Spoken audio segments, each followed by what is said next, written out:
નમસ્તે વિદ્યાર્થી મિત્રો, છેલ્લા લેક્ચરમાં આપણે 12 સાયન્સ ચેપ્ટર નંબર 10 સદિશના બીજગણિતમાં કુલ 4 પ્રશ્નો વિશે માહિતી લીધી હતી. આજના લેક્ચરમાં એક સરસ પ્રશ્ન કરવાનો છે કે જે જેઈ મેઇન્સ 2024 ની પરીક્ષામાં પૂછાઈ ગયેલો પ્રશ્ન છે અને ખૂબ જ અગત્યનો કન્સેપ્ટ છે. આવો એક ક્વેશ્ચન આપણે લાસ્ટ લેક્ચરમાં પણ જોઈ ગયા છીએ. તો જો હજી પણ તમે અગાઉના લેક્ચર્સ નથી જોયેલા, ક્વેશ્ચન કમ્પ્લીટ નથી કરેલા, તો સૌથી પહેલા તે પ્રશ્નો ટ્રાય કરો અને ત્યાર પછી આજનો પ્રશ્ન તમારી જાતે સોલ્વ કરવાની ટ્રાય કરો. ખૂબ જ અગત્યનો ક્વેશ્ચન છે. તો શરૂઆત કરીએ આજના લેક્ચરની. Question number 5. સદિશ એ, બી અને સી 3 સદિશો આપેલા છે અને ચોથા સદિશ પી માટે આપણને 2 શરતો આપેલી છે. તો પી ડોટ આઈ માઇનસ જે માઇનસ કે નું મૂલ્ય આપણે મેળવવાનું છે. તો મિત્રો, આ પ્રશ્ન તમને એમસીક્યુમાં પણ પૂછી શકે અને ન્યુમેરિકલ ક્વેશ્ચનમાં પણ પૂછી શકાય છે. તો સૌથી પહેલા શું કરશું, આપણે સદિશ પી મેળવવાનો છે અને સદિશ પી મેળવવા માટે આપણને 2 શરતો આપેલી છે. તો આપણા પ્રશ્નની શરૂઆત ક્યાંથી કરશું? જે સૌથી પહેલી શરત આપણને આપેલી છે ત્યાંથી જ આપણે આપણા પ્રશ્નની શરૂઆત કરશું. સદિશ P cross B is equal to C cross B. અને જો તમે અગાઉના લેક્ચર્સ જોયેલા હશે, ક્વેશ્ચન સોલ્વ કરેલા હશે, તો તમને ખ્યાલ આવી ગયો હશે કે અહીંયા આપણે ક્રોસ ગુણાકાર માટે વિભાજનનો ગુણધર્મ વાપરવો પડશે. જો હજી પણ અગાઉના લેક્ચર્સ નથી જોયેલા તો પહેલા એ લેક્ચર્સ કમ્પ્લીટ કરી લ્યો. તો અહીંયા વિભાજનનો ગુણધર્મ વાપરવા માટે જમણી બાજુનું જે પરિણામ છે તેને સૌથી પહેલા ડાબી બાજુ લાવીએ. તો સદિશ પી ક્રોસ બી માઇનસ સદિશ C cross B is equal to શૂન્ય સદિશ. હવે આપણને ખ્યાલ છે મિત્રો, અહીંયા સદિશ બી બંનેમાં બીજા સ્થાને આવે છે. તો સદિશ બી ને આપણે બહાર લઈ શકીએ. તો આ પરિણામને આપણે લખી શકીએ સદિશ પી માઇનસ સદિશ સી ક્રોસ સદિશ બી ઇઝ ઇક્વલ ટુ શૂન્ય સદિશ. અહીંયા આપણે ક્રોસ ગુણાકાર માટે વિભાજનનો ગુણધર્મ વાપરેલો છે. બંને કાઉન્ટ્સમાં સદિશ બી બીજા સ્થાને છે, તો અહીંયા પણ સદિશ બી ને બીજા સ્થાને રાખવો પડશે. આ ખૂબ જ અગત્યની શરત છે. હવે 2 સદિશોનો ક્રોસ ગુણાકાર શૂન્ય સદિશ થાય છે. 2 સદિશોનો ક્રોસ ગુણાકાર શૂન્ય સદિશ થાય છે એનો અર્થ શું થાય? તે 2 સદિશો સમરેખ સદિશો છે અને સમરેખ સદિશો છે તો તેની દિશા સમાન હોઈ શકે અથવા તો વિરુદ્ધ પણ હોઈ શકે.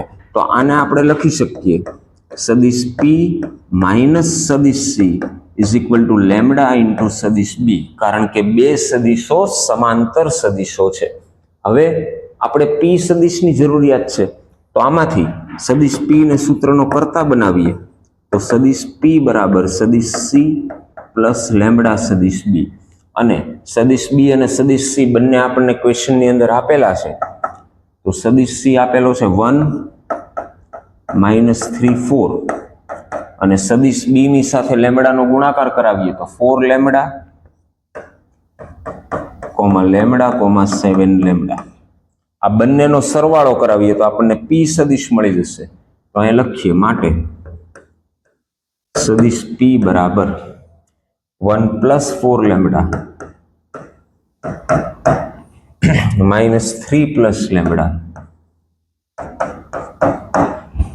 અને 4 + 7 લેમડા.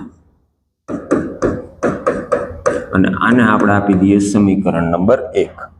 હવે આપણને ખ્યાલ છે મિત્રો, સદિશ પી મેળવવા માટે આપણે લેમડાની જરૂર પડશે અને લેમડા મેળવવા માટે એક શરત આપણને આપેલી છે પ્રશ્નમાં, P dot A is equal to 0.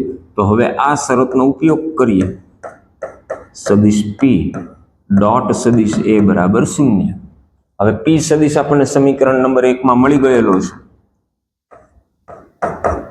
તો 1 + 4 લેમડા -3 + લેમડા અને 4 + 7 લેમડા. આનો ડોટ ગુણાકાર કરીએ સદિશ એ સાથે 3 1 -2 ઇઝ ઇક્વલ ટુ 0 આપણને આપેલું છે. બંને સદિશનો ડોટ ગુણાકાર મેળવીએ તો 1 + 4 લેમડાનો ગુણાકાર થશે 3 સાથે, તો 3 + 12 લેમડા. -3 + લેમડાનો ગુણાકાર થાય 1 સાથે, તો -3 + લેમડા. અને 4 + 7 લેમ્બડાનો ગુણાકાર થશે -2 સાથે, એટલે -8 -14 લેમ્બડા ઇઝ ઇક્વલ ટુ 0. હવે સાદું રૂપ આપીએ તો 12 lambda plus lambda 13 lambda -14 lambda એટલે કે માઇનસ લેમ્બડા, 3 - 3 કેન્સલ અને ઇઝ ઇક્વલ ટુ આવશે 8, એટલે કે લેમ્બડાની કિંમત આપણને મળશે -8. ક્લિયર? તો અહીંથી આપણને લેમ્બડાની વેલ્યુ મળી ગઈ. હવે લેમ્બડાની કિંમત સમીકરણ નંબર 1 માં મૂકીએ તો આપણને સદિશ p મળી જશે. તો માટે સદિશ p બરાબર લેમ્બડાની કિંમત -8 સમીકરણ નંબર 1 માં મૂકીએ તો 1 + 4 લેમ્બડા, લેમ્બડાની વેલ્યુ -8, તો -32 + 1 એટલે કે -31, -3 - 8 -11 અને -8 × 7 એટલે -56 + 4 એટલે -52. આ આપણને મળી ગયો સદિશ p. હવે આપણે મેળવવાનો છે p નો ડોટ ગુણાકાર આ સદિશ સાથે, તો અહીંયા લખીએ p dot i - j - k એટલે કે 1 - 1 - 1 અને સદિશ p આપણને મળે છે -31 -11 -52. આનો ડોટ ગુણાકાર કરીએ 1 - 1 - 1 સાથે, તો -31 નો ગુણાકાર 1 સાથે એટલે -31, -11 નો ગુણાકાર +-1 સાથે એટલે +11 અને -52 નો ગુણાકાર -1 સાથે એટલે +52. તો -31 + 11 એટલે -20 + 52, 52 - 20, તો આપણો ફાઇનલ આન્સર હોવો જોઈએ 32. ઓપ્શન ચેક કરીએ તો ઓપ્શન નંબર ડી આપણો ફાઇનલ આન્સર થશે. ક્લિયર? ખૂબ જ સરસ પ્રશ્ન છે અને અવારનવાર જેઈઈ મેન્સમાં આ કન્સેપ્ટ ઉપરથી પ્રશ્ન પૂછાતા આવેલા છે. તો વ્યવસ્થિત રીતે આ કન્સેપ્ટ ક્લિયર કરી લેજો, તમારી બુકમાં લખી પણ લેજો. Thank you.